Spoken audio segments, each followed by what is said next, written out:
சிவபெருமானே, என் நந்தீஸ்வரரே, என் சிவபெருமானே, இந்த உடலும் சதையும் எலும்பும் ரத்தமும் என் இதயமும் எல்லாம் என் சிவமே, என் சிவமே, சிவமே, சிவமே, சிவமே.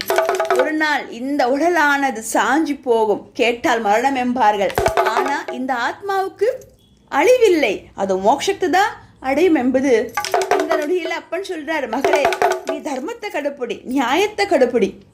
எங்கே நியாயம், நீதி, தர்மம், அன்பு இருக்கோ அங்க நான் இருப்பேன் மகளே என்று அப்பப்ப எனக்கு சொல்வார் பாருங்க. மகளே, நீ தர்மத்தை கடைப்பிடி, அன்பை கடைப்பிடி, நியாயம், நீதி, தர்மத்தை கடைப்பிடி மகளே, எப்போவுமே நான் அவங்க கூட இருப்பேன்னு சொல்லி அப்பா எப்போவுமே எனக்கு சொல்கிற மாதிரி இருக்கும். அப்பா சொன்ன அந்த வாக்கின்படி என்னோட யாத்திரை எத்தனோ யாத்திரைங்க. நம்ம ஊர்லேயே பார்த்தீங்கன்னா திருவண்ணாமலை, உத்திரகோஷமங்கை, ராமேஸ்வரம்னு சொல்லி நம்ம ஊரில் எத்தனோ சிவனாலயம். பிறகு வெளியில் நம்ம வடநாட்டு பக்கம் போயிட்டோம்னா காசி விஸ்வநாதர், இமயமலை நாதர், அயோத்தியான்னு சொல்லி எத்தனை ஆன்மீக பயணங்கள்.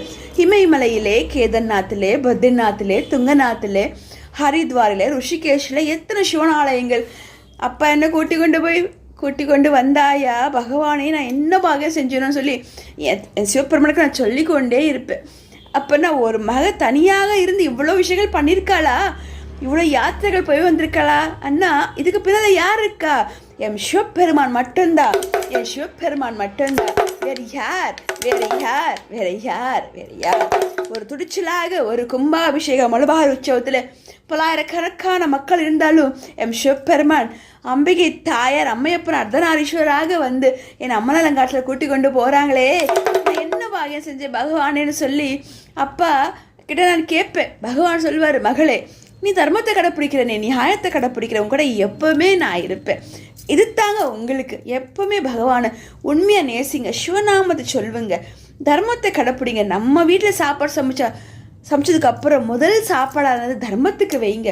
தர்மத்துக்கு என்ன யாரோட மனிதர்கள் வந்தால் வைங்க, இல்லைன்னா ரோட்டோரமாக எத்தனோ வாயில்லா ஜீவன் இருக்கும், அதில் ஒரு தட்டில் போட்டு போய் முதல் சாதமாக வைங்க. அந்த ஜீவனும் நம்மளை வாழ்த்தும். ஏன் தினந்தோறும் நம்ம கோலம் போடும்போது ஏன் நம்ம கல்லு கோலம் போடாதம்மா மாங்கோலம் போடும் சொல்லி ஏன் சொல்கிறோம்?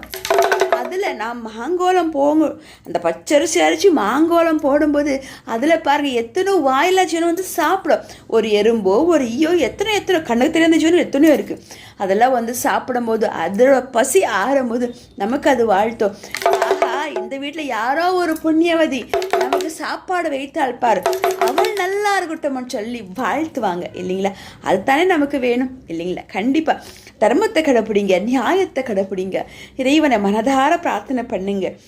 நம்ம கூடவே இருக்க தெய்வங்கள் யார்? அம்மா அப்பா. அவங்களை என்றைக்குமே கைவிட்டுறாதீங்க, துணையிருந்து பார்த்துக்காங்க. நம்ம என்ன உணவு சாப்பிட்றோமோ அவங்களுக்கு முதல் சாதம், அப்புறம் நமக்கு.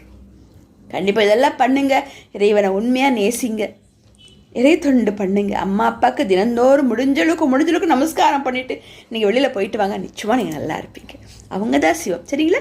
ஓம் நம சிவாய வாழ்க, நாதன் தாழ் வாழ்க, இமை பொழுது என் நெஞ்சில் நீகாதான் தாழ்வாழ்க. ஓம் நம சிவாய, ஓம் நம சிவாய, ஓம் நம சிவாய. திருச்சிற்றம்பலம்.